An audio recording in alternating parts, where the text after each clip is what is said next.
V S, സഖാവ് V S.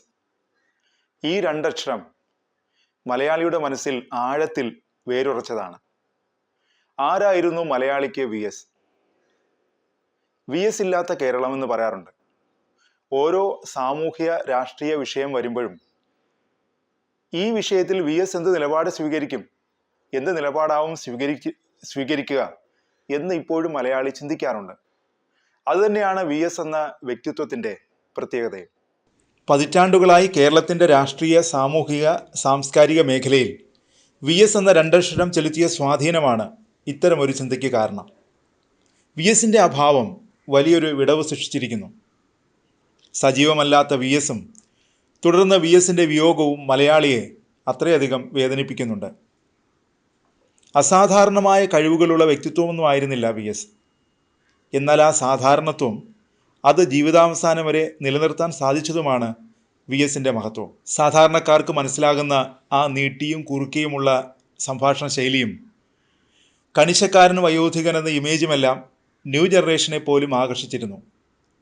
വിമർശകർ പോലും വി എസിനെ ഉൾക്കൊണ്ടിരുന്നു. രാഷ്ട്രീയക്കാരുടെ പ്രസ്താവനകൾക്ക്, വിമർശനങ്ങൾക്ക് വലിയ പ്രാധാന്യമൊന്നും ഇപ്പോൾ നമ്മുടെ സമൂഹം നൽകുന്നില്ല. എന്നാൽ വി എസിൻ്റെ വാക്കുകൾ ശ്രദ്ധിച്ചിരുന്നു, ഉൾക്കൊണ്ടിരുന്നു.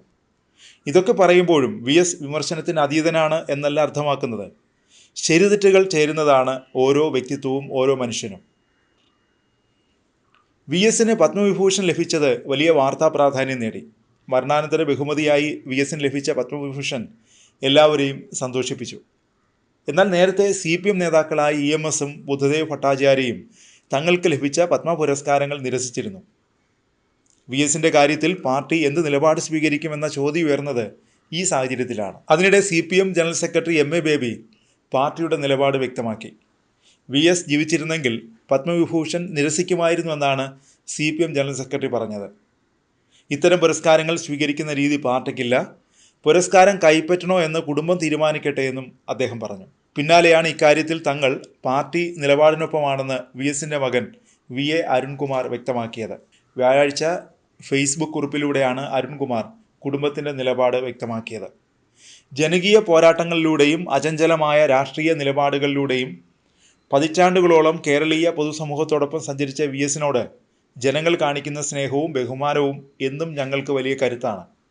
ഈ പുരസ്കാരം അദ്ദേഹത്തിൻ്റെ പൊതുജീവിതത്തോടുള്ള ആദരമായി കാണുന്നു. എങ്കിലും ഇത്തരം ഔദ്യോഗിക പുരസ്കാരങ്ങൾ സ്വീകരിക്കുന്നതുമായി ബന്ധപ്പെട്ട് അദ്ദേഹം പ്രതിദാനം ചെയ്ത പ്രസ്ഥാനത്തിന് വ്യക്തമായ രാഷ്ട്രീയ നിലപാടുകളുണ്ട്. ആ മൂല്യങ്ങളെയും പാർട്ടിയുടെ തീരുമാനങ്ങളെയും ഒരു കമ്മ്യൂണിസ്റ്റ് എന്ന നിലയിൽ അദ്ദേഹം എപ്പോഴും മുറുകെ പിടിച്ചിരുന്നു.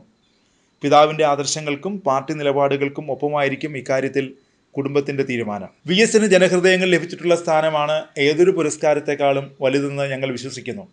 ജനങ്ങൾ അദ്ദേഹത്തിന് നൽകുന്ന സ്നേഹവായ്പകൾക്ക് നന്ദി, VA അരുൺകുമാർ ഫേസ്ബുക്കിൽ കുറിച്ചു. ജനാധിപത്യ സംവിധാനത്തിൻ്റെ സവിശേഷത ഭരണകൂടങ്ങളോടുള്ള ക്രിയാത്മകമായ വിമർശനങ്ങളും വിയോജിപ്പുകളുമാണ്. ജനാധിപത്യത്തിൻ്റെ കരുത്തിന് ഈ തിരുത്തൽ അനിവാര്യവുമാണ്. ഏറെ നിർണായകമായ രാഷ്ട്രീയ സാഹചര്യങ്ങളിലൂടെയാണ് രാജ്യം കടന്നു പോകുന്നത്. അതിനാൽ ശക്തമായ വിയോജിപ്പുകൾ രാജ്യത്തിൻ്റെ ജനാധിപത്യ സംവിധാനങ്ങളെ ശക്തിപ്പെടുത്തുന്നതിൽ നിർണായകവുമാണ്. മമ്മൂട്ടിയുടെ കഥാപാത്രം പ്രാഞ്ചിയേട്ടനെ ഓർമ്മയില്ലേ? പത്മശ്രീക്കായി അഹോരാത്രം പ്രവർത്തിക്കുന്ന കോടീശ്വരൻ. അങ്ങനെ എത്രയോ പ്രാഞ്ചിയേട്ടന്മാർ പത്മ പുരസ്കാരങ്ങൾക്ക് അർഹരായി. ഒരാൾ ഓർമ്മിക്കപ്പെടേണ്ടത് പുരസ്കാരങ്ങളിലൂടെയല്ല, ആ വ്യക്തി സമൂഹത്തെ എങ്ങനെ സ്വാധീനിച്ചു, അദ്ദേഹം നൽകിയ സംഭാവനകൾ എന്നിവയിലൂടെയാണ്. വി എസ് ജീവിക്കുന്നത് അദ്ദേഹത്തിൻ്റെ നിലപാടുകളിലൂടെ, അദ്ദേഹം ഉയർത്തിയ രാഷ്ട്രീയത്തിലൂടെയല്ലേ? അതിലൂടെ വി എസ് എന്നെന്നും ജീവിക്കും, അതുറപ്പാണ്.